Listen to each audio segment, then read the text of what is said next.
नमस्कार। Energy for sustainable growth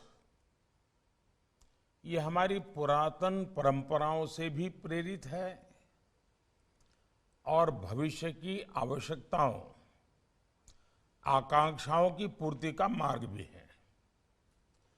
Bharat का clear vision है कि sustainable growth sustainable energy sources से ही संभव है। ग्लासगो में हमने 2070 तक नेट जीरो के स्तर तक पहुंचने का वायदा किया है। मैंने COP26 में सस्टेनेबल लाइफस्टाइल को बढ़ावा देने के लिए भी लाइफ मिशन की बात कही थी, यानी लाइफस्टाइल फॉर एनवायरनमेंट का विजन सामने रखा था। हम इंटरनेशनल सोलर अलायंस जैसे ग्लोबल कोलैबोरेशन को नेतृत्व भी दे रहे हैं। नॉन फॉसिल एनर्जी कैपेसिटी में हमारा टारगेट अपने लिए 500 गीगावाट है। 2030 तक अपनी इंस्टॉल एनर्जी कैपेसिटी का 50% हमें नॉन फॉसिल एनर्जी से हासिल करना है। भारत ने अपने लिए जो भी टारगेट सेट किए हैं उसे मैं चैलेंज की तरह नहीं बल्कि एक अपॉर्चुनिटी की तरह देखता हूं। इसी विजन पर भारत बीते वर्षों से चल रहा है और इस बजट में इनको पॉलिसी लेवल पर और आगे बढ़ाया गया है। फ्रेंड्स, इस बजट में सोलर एनर्जी की दिशा में high efficiency solar module manufacturing के लिए 19,500 करोड़ रुपए की घोषणा की गई है। इसे सोलर मॉड्यूल्स और इससे जुड़े प्रोडक्ट्स की मैन्युफैक्चरिंग और R&D में भारत को ग्लोबल हब बनाने में मदद मिलेगी। साथियों, हमने नेशनल हाइड्रोजन मिशन की भी घोषणा की है। भारत के पास प्रचुर मात्रा में उपलब्ध रिन्यूएबल एनर्जी पावर के रूप में एक इनहेरेंट एडवांटेज है। इससे भारत विश्व में ग्रीन हाइड्रोजन का हब बन सकता है। हाइड्रोजन इकोसिस्टम फर्टिलाइजर, रिफाइनरीज और ट्रांसपोर्ट सेक्टर से इंटरकनेक्टेड है। एक ऐसा क्षेत्र है जिसमें प्राइवेट सेक्टर द्वारा इनोवेशंस को बढ़ावा दिया जाना चाहिए ताकि भारत की पूरी क्षमता का उपयोग किया जा सके।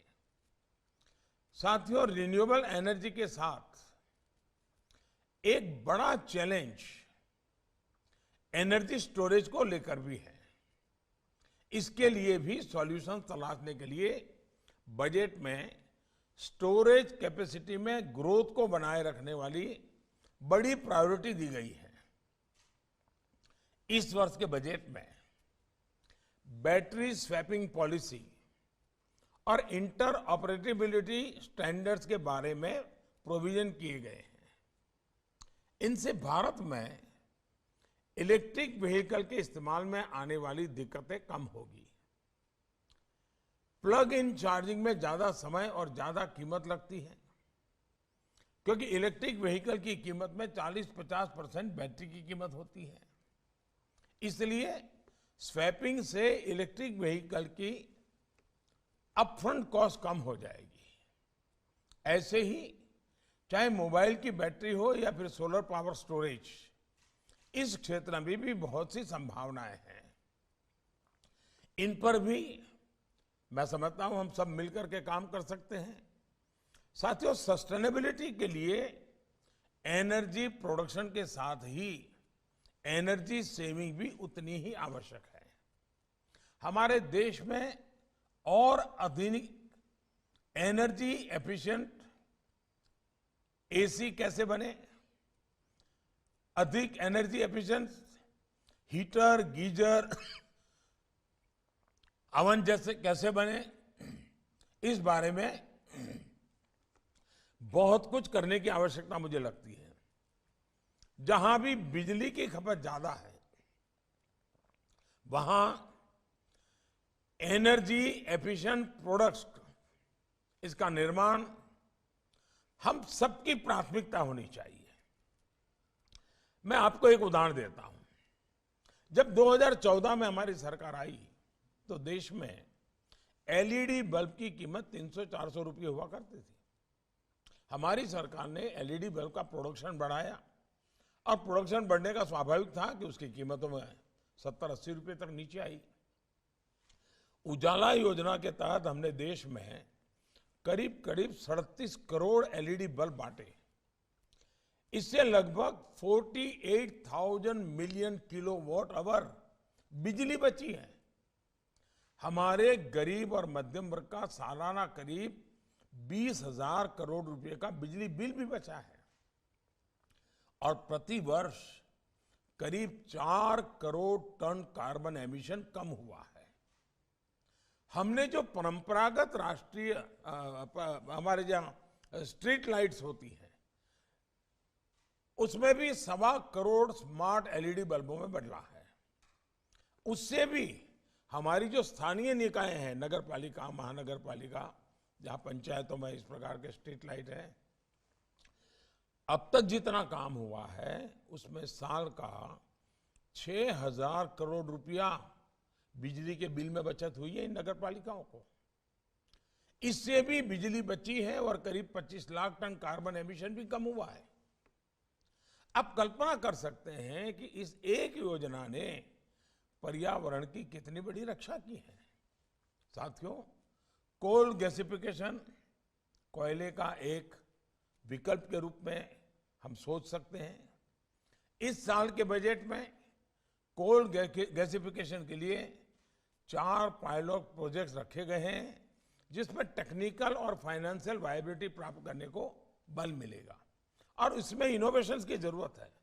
और मैं चाहता हूं कि इस क्षेत्र में काम करने वाले लोग कोल गैसिफिकेशन को भारत की आवश्यकता के अनुसार इनोवेशन के साथ कैसे आ सकते हैं, हमने प्रयास करना चाहिए।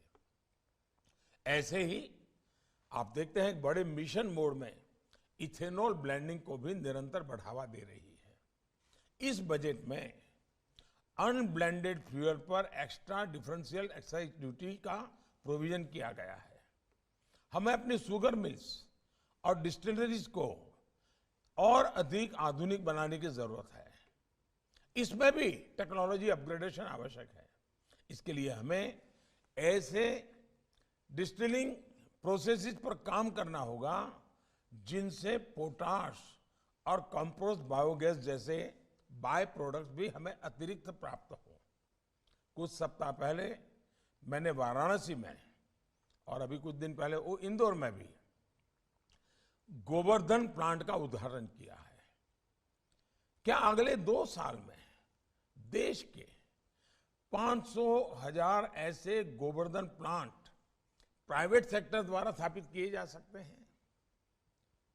इंडस्ट्री को इसी तरह इन पॉसिबिलिटीज को यूटिलाइज करने के लिए इनोवेटिव इन्वेस्टमेंट करने की जरूरत मुझे लगती है।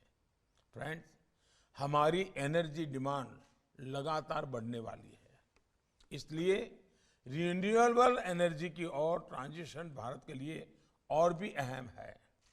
एक अनुमान है कि भारत में 24-25 घर है। हम क्लीन कुकिंग उसको कैसे आगे बढ़े, मैं समझता हूं हमारे स्टार्टअप के लोग भी इस काम को बहुत आसानी से आगे बढ़ा सकते हैं। आपके लिए सोलर चूल्हे के क्षेत्र में भी बहुत बड़ा मार्केट है जो क्लीन कुकिंग मूवमेंट के लिए जरूरी है। आपने देखा होगा गुजरात में एक सफल प्रयोग हुआ था।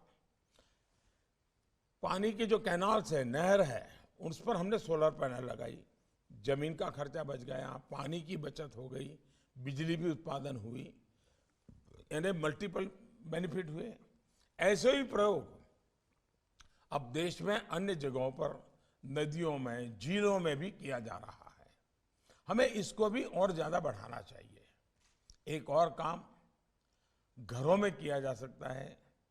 घर में जहां बाग बगीचा होता है या फिर बालकनी होती है, क्या हम जो गार्डनिंग का कंसेप्ट है उसमें एक सोलर ट्री, हर परिवार का अपना एक सोलर ट्री हो, वैसा एक नया कंसेप्ट डेवलप कर सकते हैं जो घर की 10-15% 20% भी बिजली में वो सोलर ट्री मदद कर सकती है।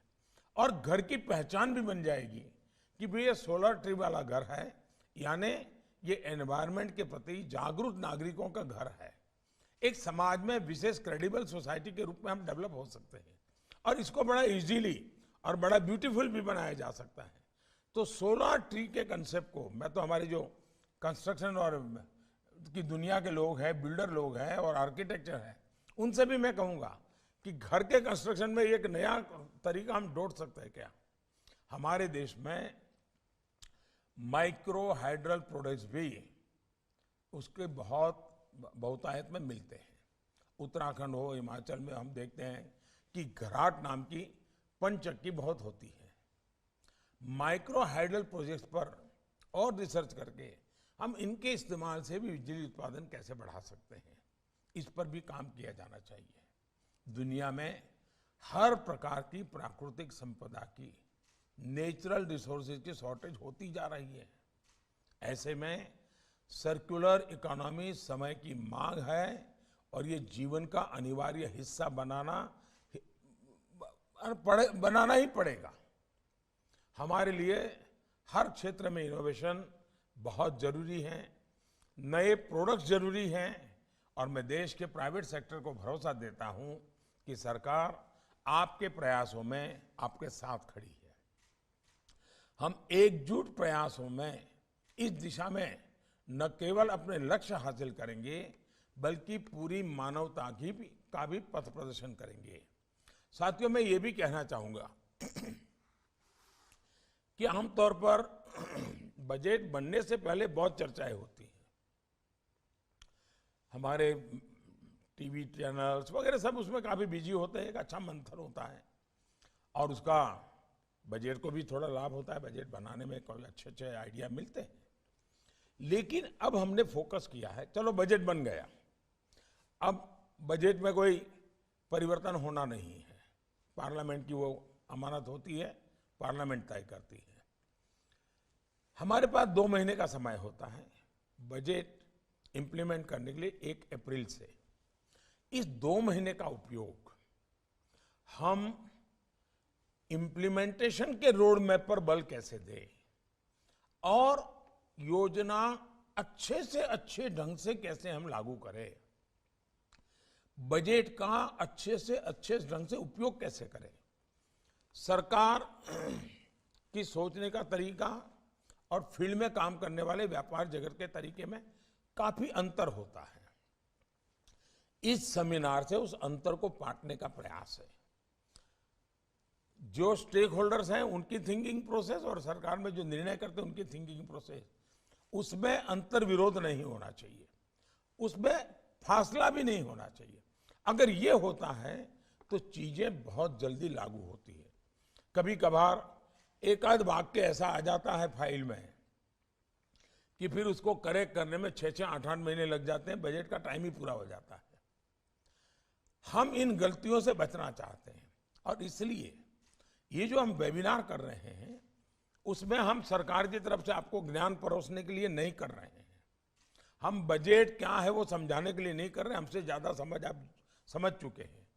हम आपको सुनने के लिए वेबिनार करते हैं और सुनने में भी बजट के लिए सुझाव नहीं, जो बजट बन चुका है उसको इस क्षेत्र में हम लागू कैसे करेंगे, जल्दी से जल्दी लागू कैसे करेंगे, ज्यादा से ज्यादा आउटकम के साथ हम कैसे आगे बढ़ेंगे। हमारी ऐसी कोई व्यूहरचना न बन जाए जो बिना कारण समय खराब कर दे।